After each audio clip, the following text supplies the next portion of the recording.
Quel est le bilan du gouvernement fédéral en matière de création d'emplois? C'est une des questions qu'on se pose traditionnellement en fin de législature. Jobs, jobs, jobs, avait d'ailleurs annoncé Charles Michel en montant à la tribune de la Chambre.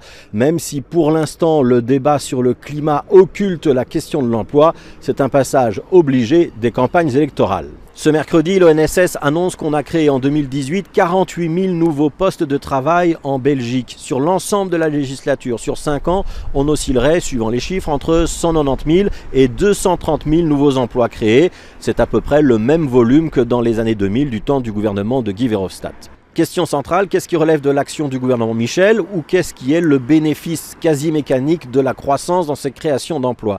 Des chercheurs de la KUL, l'Université catholique de Leuven, ont tenté de répondre à la question en retirant d'abord les emplois du secteur public, du secteur de la pension et des indépendants. On arrive à un chiffre de 133 000 emplois réellement créés dans le secteur privé.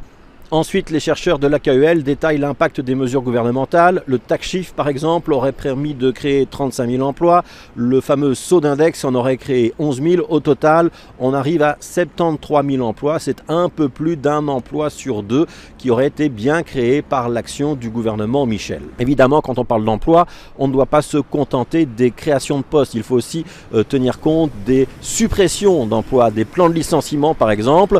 Et il y en a eu 6 000 rien que depuis le début de cette année avec des secteurs plus durement touchés que d'autres, les banques, les assurances, la grande distribution par exemple. Un des bons chiffres à analyser en matière d'emploi, c'est le taux d'emploi. Il est de 69,7% fin 2018. Ça veut dire que presque 7 personnes sur 10 en âge de travailler occupent effectivement un emploi.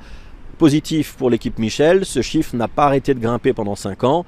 Négatif, l'objectif que nous nous étions assigné au niveau européen, c'était d'atteindre 73% en 2020, c'est l'année prochaine, et clairement, on n'y sera pas.